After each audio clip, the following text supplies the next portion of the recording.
Қалайсыңдар? В основном енді қазір новичоктар көп көріп бастап жатқаннан кейін видеоны соларға енді акцент қою керек міндетті түрде. Себебі опыт барлар енді өздері так біледі не істеу керектігін, плюс-минус. И екі жақты екі қатарды теңдей ұстау керек та негізі. Тек қана опытнайларға ғана не қыла бермейші, илей бермейді, короче. Сондықтан жалпы сен табыс табуың үшін не істеу керек, соны қазір мен саған түсіндіріп айтып беретін боламын, короче. Ол жерде қиын ештеңе жоқ. Сенің просто вот давайшы не істеп алайық, нақтылап алайық. Сенің задачаң просто бағаның қайда кететінін болжау, яғни дұрыс табу. Болжағанның өзінде дұрыс табу да. И именно сен сол арқылы табыс табасың, короче, бұл жерде. Направлениені табу арқылы табыс табасың. Ал направлениені табу үшін саған инструменттер, стратегия деген сияқты заттар керек. Бұл нәрселерді үйренгеннен кейін уже сен демо шотта практика жасап, и уже нақты шотпен саудаңды бастай аласың. И жалпы бізде новичоктарға қандай өзімнің жеке кеңесімді беремін бастағанда, чтобы эффектно бастау үшін. Ол, конечно же, бірінші кезекте сапалы түрде білім алу, сапалы түрде үйрену, да, толыққанды трейдинг саласын. И дальше уже в целом жайлап практикамен бастау, короче. Вот мен саған қазір не қылайын?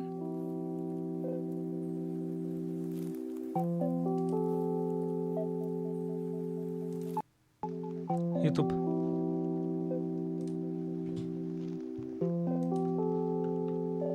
YouTube'қа кіресің. Саған көрсетем қазір полностью. Мені іздейсің мына жерден. Мына. И мына жерде қара. Профильге кіретін болсаң, осы жерде бізде плейлисті деген жер бар, қара. Осы жерде FMFX обучениялар деген плейлист бар. Осыны қара, жақсылап тұрып мән бер, осыған кіресің. И уже осыны полностью көріп шығасың, көріп бастайсың. Мен саған бастан аяқ по порядку, поэтапно не істеу керек, то есть не үйрену керек, керекті сабақтардың барлығын тегін салып қойған. Бұл енді базалық сабақтар да, которые сен білуің керек.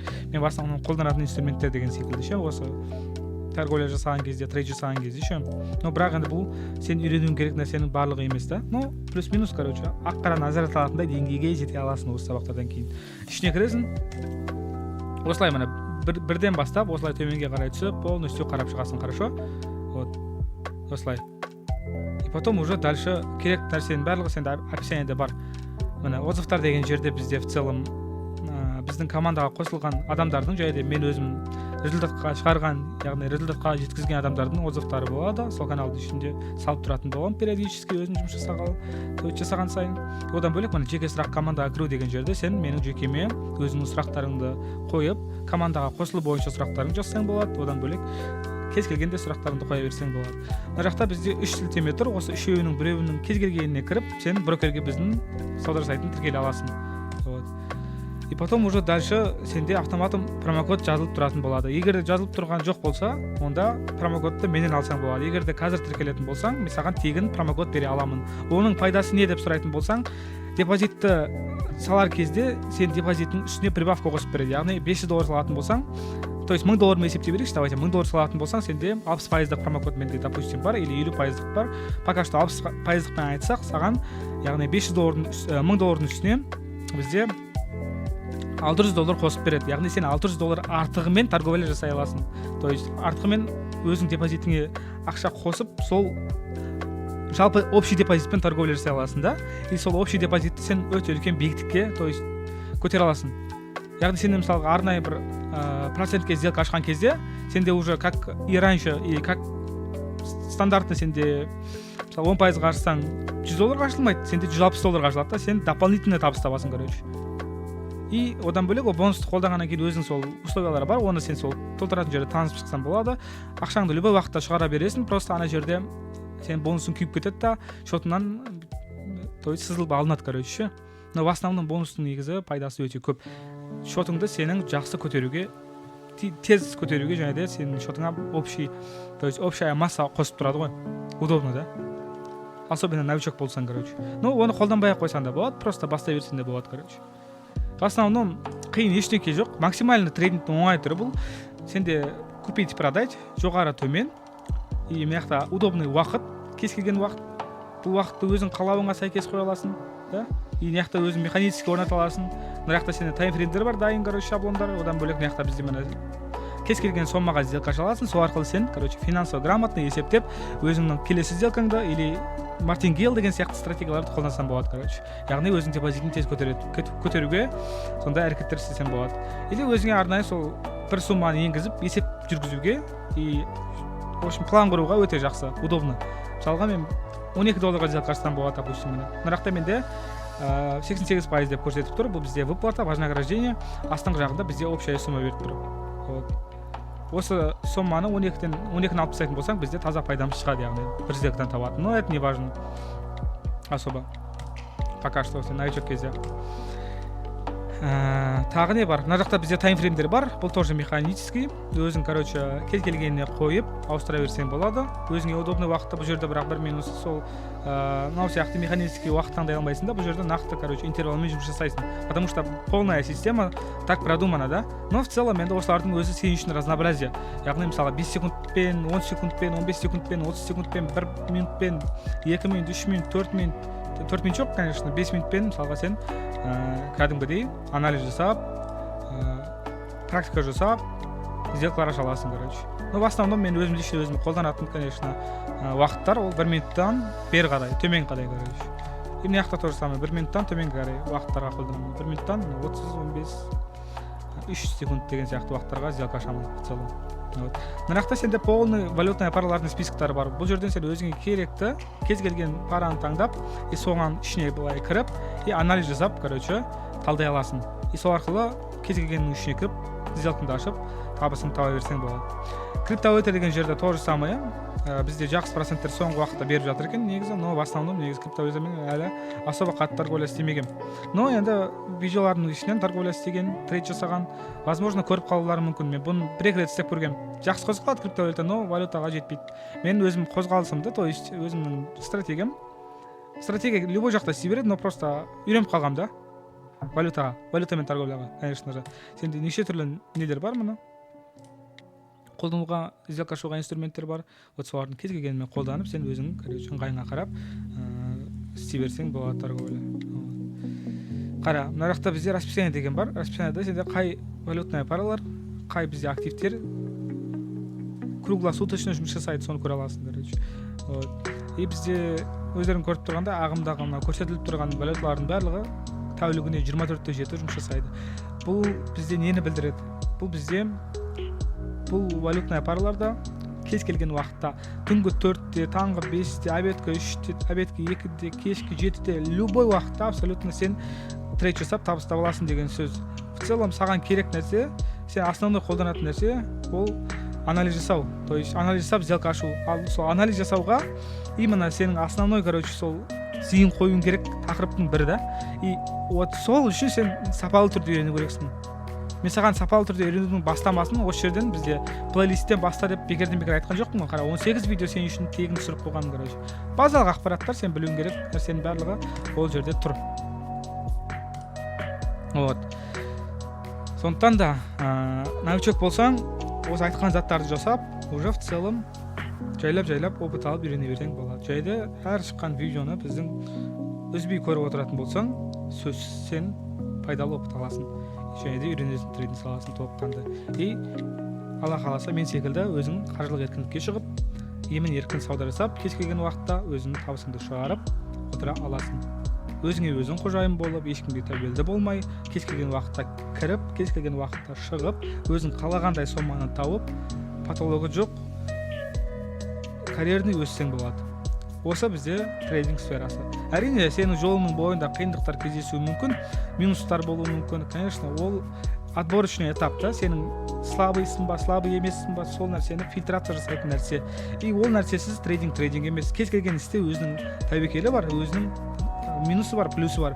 Бұл жердегі минусы да сол да, өмірде оңай нәрсе жоқ қой. Егер де жақсылап тұрып, зейін қойып, сапалы түрде білім алатын болсаң, ол минустардың да несінен өтесің, этапынан өтесің. Ең бастысы сен мотивация ал, менен мотивация ал. Мен 2 жыл бойы минустан көз ашпай, минус болып жүргенмін. И әйтеуір Алланың қалауымен плюске шықтық. Өз-өзімізді қолға алып, контрольді, жауапкершілікті қолға алғаннан кейін уже бізде қолдан келіп бастады. Сондықтан ешқандай берілмеу керек.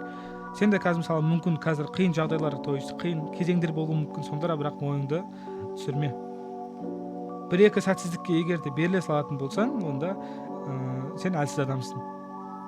Олай әлсіз болмау керек. Берілмеу керек. Қайтадан тұр, жүгір. Жүгіре алмайсың ба? Еңбекте алмайсың ба?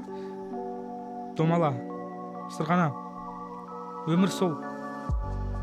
Бір істі алдың ба, аяғына дейін жеткізе білу керек та. Жалғыз-ақ берілетін өмірде ойыңа келіп тұр, Аллах тағала сен ойыңа салып тұр онда. Неге сол енді нәрсені бір нәтиже шығарғанса, жылдатқа жеткізгенше жалпы неге еңбек етпеске? Неге максимальный түрде барыңды салып тұрсың? Басқа сен ертең жоқсың. То есть ертең барсың ба, жоқсың ба, сенде мүлдем гарантия жоқ та. Просто пойми, сен бір рет-ақ өмір сүресің, сенде екінші өмір болмайды. Болды, осы ертең өлесің ба, оның арғы күні өлесің ба, 100 жылдан кейін өлесің ба? Жоқ, енді жалпы 40, 30, 50, 20 жылдан кейін өлесің ба, оны білмейсің да. Сол осындай жалғыз берілетін өмірде жалпы жақсы өмір сүруге тырысу керек, еркіндікке шығуға тырысу керек та. Еркін өмірге. Оның, конечно же, ценасы ауыр. Бірақ сен сол ауырлықтан кейін сен ол наградасын күтіп тұр да. Ол сен ауырлықтан кейін сен награда күтіп тұр. Сол наградан алуға асу керек, ұмтылу керек та. Понимаешь? Еңбек еткен адам өзінкін, то есть Аллах тағала бәрін көріп тұр. Еңбек етесің ба, Аллах тағала соған сәйкес береді. Ешқандай қиындыққа мойыма. Жігітсің ғой сен, или әйел адамсың. То есть ол бірден беріле салу, ол әлсіздің просто көрсеткіші да, негізіне келсек. Сондықтан аяғына дейін қуала, бір істі қазір дәл қазір көріп тұрғанның өзі ол белгі. Сөздің шыны керек, осы белгіні енді жақсылап тұрып пайдалан. Қазірден уже өзіңнің жолыңды баста. Әрекет жаса, үйрен, білім ал, талпын. Бұның барлығын кім үшін істеп жатсың? Бұның барлығын сен өзің үшін істеп жатсың да, понимаешь? Оның басқа біреуге келіп кетер ешқандай пайдасы жоқ. Өзіңнің еркін өміріңе әр қазақ бай болу керек. Бай болуы тиіс, бай болуға ұмтылуы тиіс. Жұрттардан, шетелдіктерден қай жеріміз кем?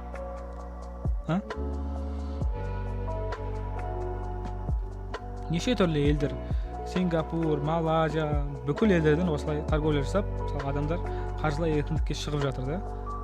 Солардың қатарынан сен де болуың тиіс. За хорошую жизнь борись, күрес. До конца күресу керексің сен. Қай жаста болмасаң да, кім болмасаң да.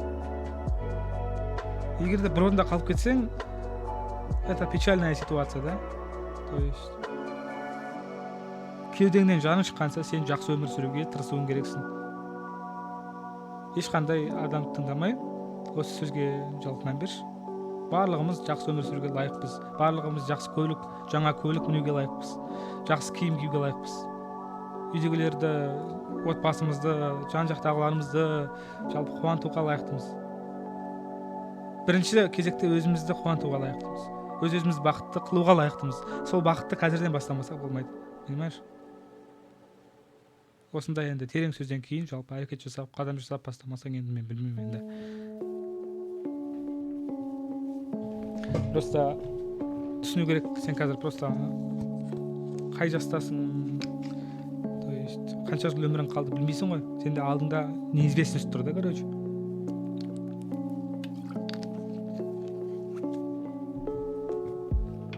Белгісіздік тұр да. Мысалға әлемдегі болып жатқан ситуацияның өзі нестабильный. Жан-жақ соғыс, бір-бірімен қырылып, бет жұлысып. Сондай кезде сен бір жаққа қарай тәуелді болып отырмауың керексің. Қазірден бастап қосымша болсын. Қосымшаңды сол основной қылып ал. Трейдингті баста, үйрен. Ол саған жалпы кәдімгідей толчок болады. Өздері мысалы қазір мен көп предпринимательдерді білемін, көп бизнесмендерді білемін, которые осы өздерінің жолдарын трейдингтен бастаған. Просто вот қиналды, ақша іздеді, трейдингке келді. Егер оларға ақша керек болатын болса, кез келген уақытта қайта оралып трейдингке арнайы өзіне керек соманы жинап алып, тауып алып, короче, и дальше уже өз жұмыстарын істей береді. Мысалға ше, мен ондай адамдарды өзім білемін. 50-60 мың доллар тауып тастап, и уже мысалға трейдингтен ше өзінің алғашқы бизнесін ашып, и сол уже жұмысы дөңгелек біткеннен кейін пока что трейдингте енді уже керек емес қой, уже сен бизнесің бар, ақшаң жүріп тұр, табысың келіп тұр, короче, уже трейдинг керек емес болып қалады. Но ең басты нәрсені түсіну керек та, оған толчок не болды? Оған толчок басында трейдинг саласымен айналысып бастау болды да. Егер ертең оған басына күн туатын болса, ол трейдингке қайтып келеді. Ең бастысы оның басында білімі бар да.